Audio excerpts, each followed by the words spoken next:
दोस्तों, आज मैं आपको एक ऐसी कहानी बताने वाला हूँ जो इंडिया के पावर सर्कल्स को हिला सकती है। ये कहानी उन खौफनाक चेहरों की है जिन्होंने अपने वहशी कारनामों से पूरे देश को दहला कर रख दिया था। देखिए, इस पड़ताल में जो डिटेल्स हैं वो आज तक शायद ही किसी ने आपको बताई होंगी। हम खोलने जा रहे हैं वो 5 नाम जिन्होंने पूरे भारत को डरा दिया, और वो सच जिसे जानना आपके लिए बेहद जरूरी है। ये कहानी सिर्फ जुर्म की नहीं है, बल्कि उन शैतानों की है जो हमारे आपके बीच एक आम इंसान का नकाब पहनकर घूम रहे थे। तो चलिए इस तहकीकात में और गहराई से उतरते हैं। तो केस फाइल नंबर 1, वहशी कातिल। सबसे पहले हम बात करेंगे उन कातिलों की जिनका सबसे बड़ा हथियार थी उनकी क्रूरता। ये वो राक्षस थे जो आम चेहरों के पीछे छिपकर बिना किसी रहम के बिल्कुल सामने से वार करते थे। सोचिए, 1960 का दशक, मुंबई की सड़कों पर रात में एक साया घूमता था। वो झोपड़ियों में घुसता और सोते हुए लोगों का सिर एक भारी पत्थर से कुचल देता। उसका नाम था रमन राघव।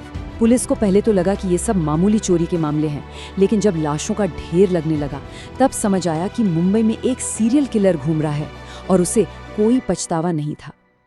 अब कहानी को थोड़ा आगे बढ़ाते हैं। साल 2006, नोएडा। निठारी गांव से एक एक करके बच्चे गायब होने लगे।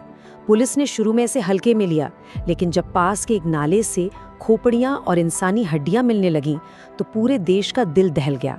ये घर था मोनिंदर पंढेर का, और उसका नौकर सुरिंदर कोहली इस पूरी सीरियल किलिंग का मास्टरमाइंड माना गया। 16 से ज्यादा शिकार, जिनमें ज्यादातर बच्चे थे। अब स्क्रीन पर जरा ध्यान से देखिए।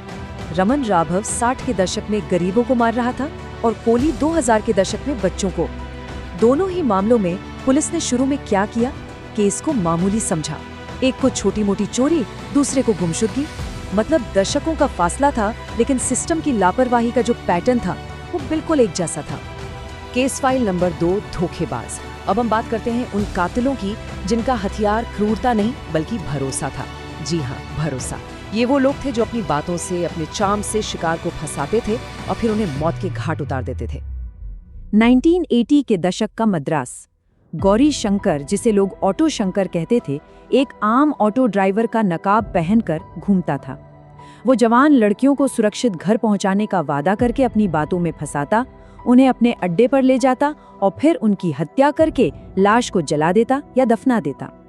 और जब जांच शुरू हुई ना, तो बड़े बड़े चौंकाने वाले पॉलिटिकल लिंक भी सामने आए। ये केस साफ दिखाता है कि कैसे पावर और क्राइम हाथ में हाथ डाल के चलते हैं।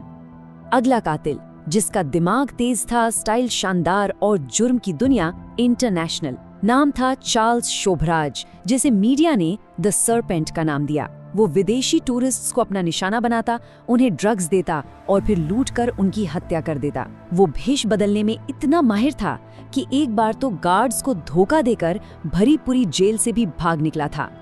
स्क्रीन पर ध्यान से देखिए, ये है साइनाइड मोहन का शिकार करने का ठंडा, एकदम कैलकुलेटेड तरीका, स्टेप बाय स्टेप। वो मंदिरों में अकेली लड़कियों को ढूंढता, उनसे शादी का झूठा वादा करता, फिर उन्हें होटल ले जाता और वॉशरूम में साइनाइड मिला प्रसाद दे देता। लड़की की वहीं मौत हो जाती और मोहन उसके गहने लेकर गायब। और उसने इसी पैटर्न को 1-2 बार नहीं, 20 से ज्यादा बार दोहराया।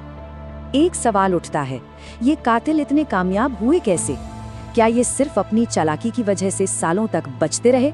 नहीं, इन कहानियों के पीछे एक और कहानी है, और वो है हमारे सिस्टम के कटघरे में खड़े होने की कहानी। चलिए आतंक के इन निशानों को अब जोड़ते हैं। हमारी टीम ने जो पाया वो ये है। रमन राघव इसलिए कामयाब रहा क्योंकि बेघर लोगों की जान की कोई कीमत नहीं समझी गई। ऑटो शंकर को उसके पॉलिटिकल कनेक्शंस ने बचाया।